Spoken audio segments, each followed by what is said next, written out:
Being resourceful, I think, is that you can't, if there's a problem, there's a solution. And of course, as you mature and get into the business world and anything you do on a team, you very quickly realize that it's not about just your own resourcefulness, it's about team resourcefulness and how does that work. And so this is 1994. Nobody has heard of the internet, very, very few people. And I came across the fact that the web, World Wide Web, was growing at something like 2,300% a year. This is in 1994, and anything growing that fast is, even if its baseline usage today is tiny, it's growing so fast, it's gonna be big. And so I looked at that and I was like, there's gotta be, I should come up with a business idea and that get, on the internet and then let the internet grow around this and we can keep working on it. And so I made a list of products that I might sell online and I started force ranking them.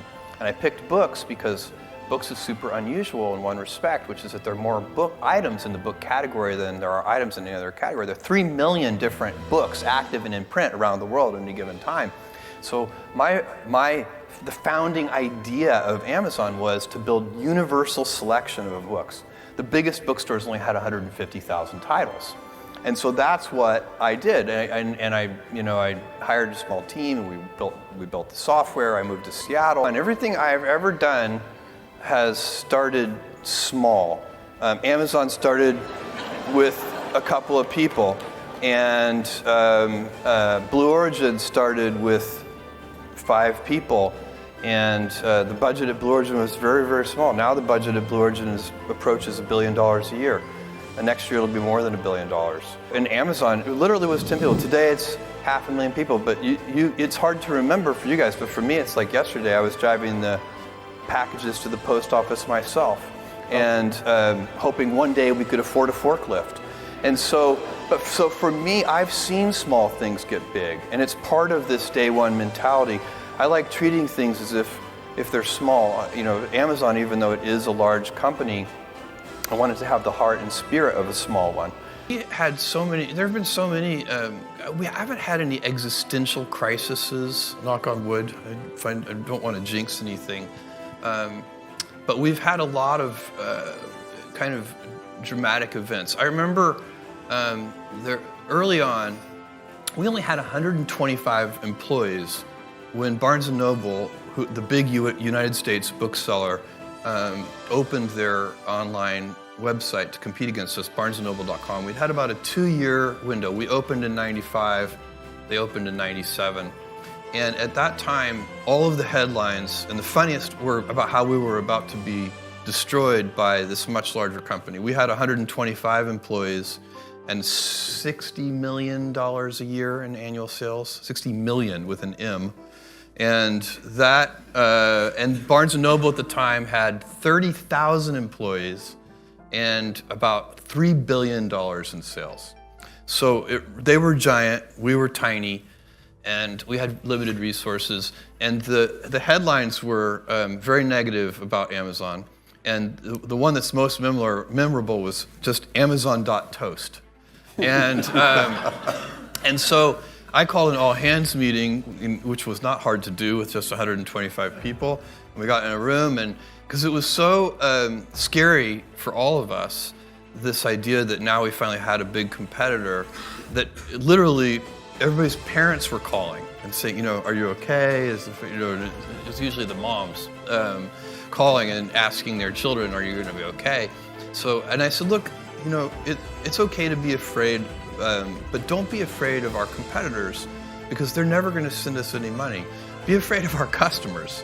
And if we just stay focused on them and instead of obsessing over this big competitor that we just got, we'll be fine. And I really do believe that. I think that if you stay focused, then the more drama there is and everything else, no matter what the drama is, whatever the external distraction is, what your response to it should be to double down on the customer, satisfying them, not just satisfying them, delighting them. I believe in the power of wandering. All of my best decisions in business and in life have been made with heart, intuition, guts, not analysis. When you can make a decision with analysis, you should do so. But it turns out in life that your most important decisions are always made with instinct, intuition, taste, heart. And that's what we'll do with this day one foundation too. Right. And the customer is going to be the child. This is so important because the secret sauce of Amazon, where there are several principles at Amazon, but the number one thing that has made us successful by far is obsessive, compulsive focus on the customer as opposed to obsession over the competitor. And I talk so often to other CEOs and some other CEOs and also founders and entrepreneurs, and I can tell that even though they're talking about customers, they're really focusing on competitors. And it is a huge advantage to any company if you can stay focused on your customer instead of your competitor. So then you have to identify who is your customer. So at the Washington Post, for example, is the customer the people who buy advertisements from us? No, the customer is the reader. And in the school, who are the customers? Is it the parents? Is it the teachers? No, it is the child. At almost every all-hands meeting, I say, look, when the stock is up 30% in a month, don't feel 30% smarter. Because when the stock is down 30% in a month, it's not going to feel so good to feel 30% dumber. And that's what happens. Never spend any time thinking about the daily stock price. I don't. The stock is not the company, and the company is not the stock. And so as I watched the stock fall from 113 to 6, I was also watching all of our internal business metrics, number of customers, profit per unit, everything you can imagine, defects, etc.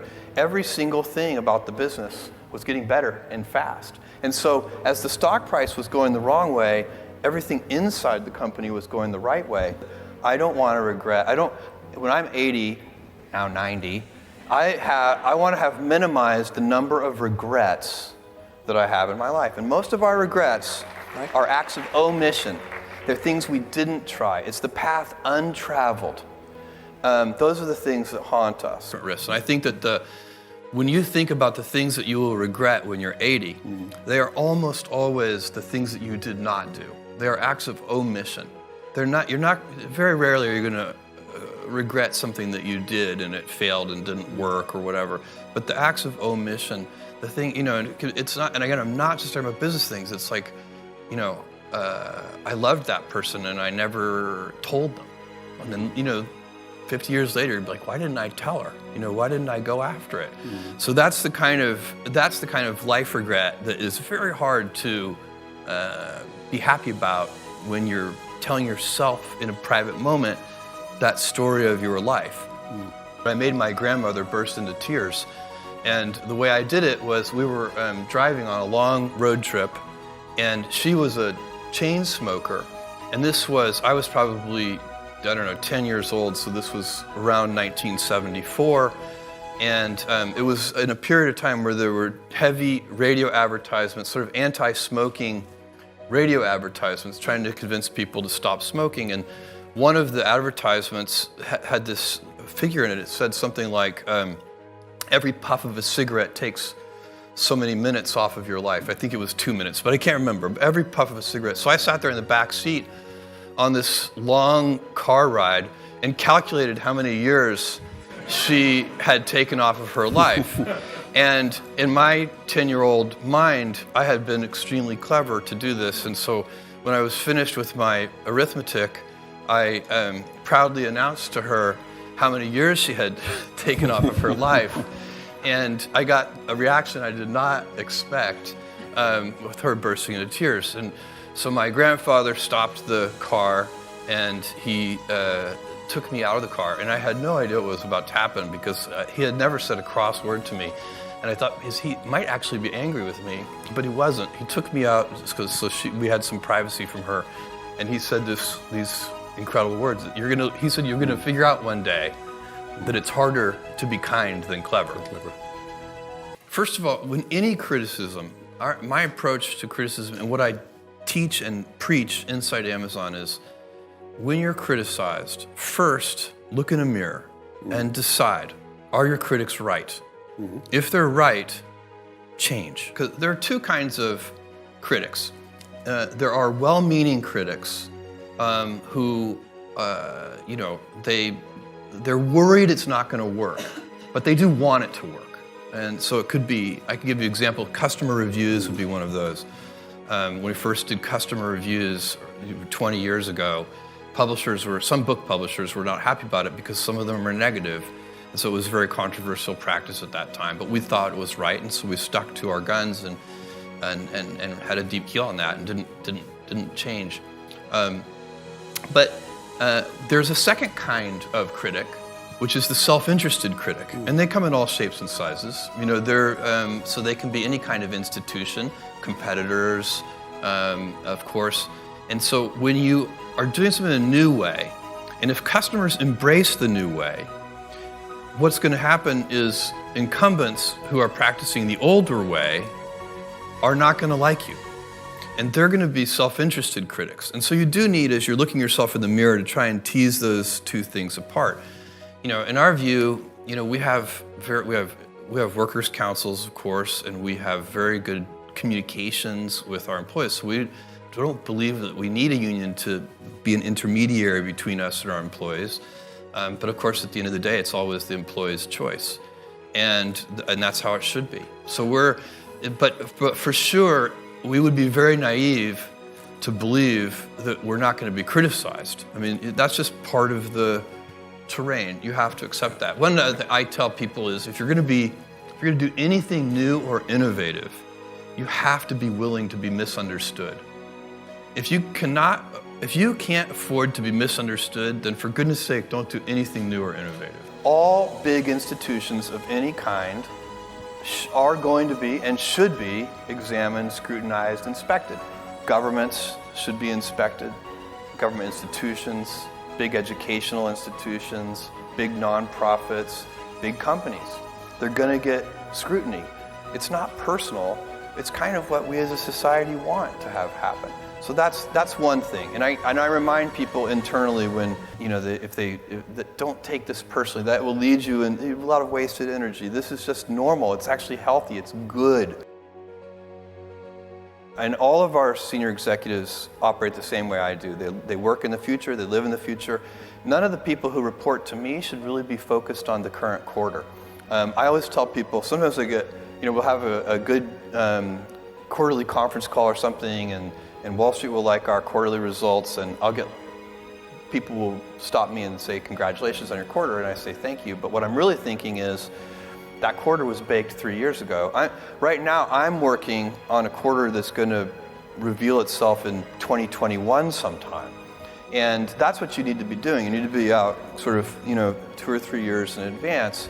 And and then, why do I need to make 100 decisions a day? If I make like 3 good decisions a day, that's enough. You never want to be that guy, and we all have a coworker who is that person who, as soon as they come into the meeting, they drain all of the energy out of the room. You can just feel the energy level go, whoosh. You don't want to be that guy. So you want to come into the office and give everybody a kick in their step.